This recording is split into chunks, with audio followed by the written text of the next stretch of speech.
No, don't give them a voice. We don't want their opinions. It might turn out to be racist. And then they went to try to break my window and break my mirror, all because I dare to share my own country's flag.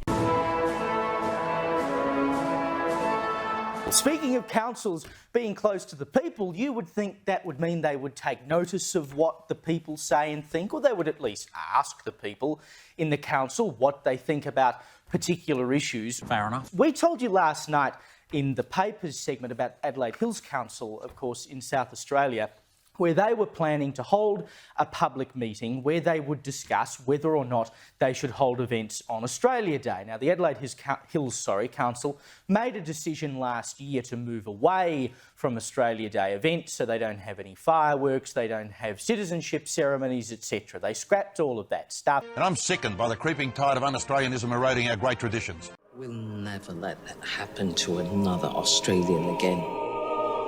Commence Operation Boomerang.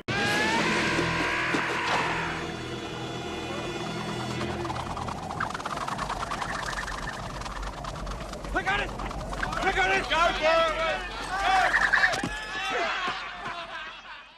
But they were starting to question whether or not that was the right thing to do, and maybe we should ask the residents what they think. And if they feel that we should bring back Australia Day events, we'll take that into account. Well, we also told you last night there was one councillor who said that public meeting would just be a forum for racism. Well, would you believe it? We sat here last night and said, good on Adelaide Hills Council. You are maybe starting to realise that you could have done the wrong thing and now you're trying to correct the course. No, at their council meeting last night, they decided they would not have a public meeting to discuss whether or not they should Choke on my lamb chops. have Australia Day events because, it's going to bring up all this racism. The Mayor, Nathan Daniels, is undertaking a consultation on such a contentious issue does have risks, as outlined by a number of elected members this evening. We must now ask ourselves, will this additional consultation add value, or would it open up more conversation which is to the detriment of our residents? I would have thought as a council opening up more conversation is never detrimental to your residents. It's beneficial to your residents, unless of course you're worried that the residents are going to give you a different answer to the one that you want. Yes. Consultation is always about, look, here's what we're going to do. Would you mind just rubber stamping it for us? Of course they were not going to have that. And if you don't rubber stamp it for us, we will introduce policies which will make it possible. We're going to do it anyway, but we'll be able to say that we did community consultation.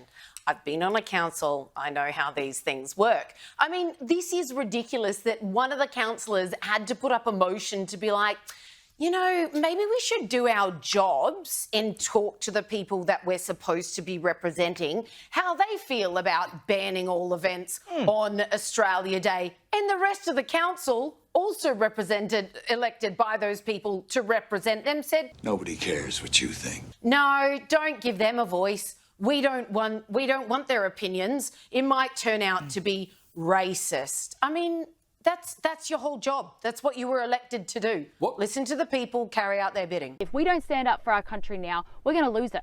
We're going to lose the things that make this country beautiful. And I'm not going to be afraid to be patriotic, and neither should you.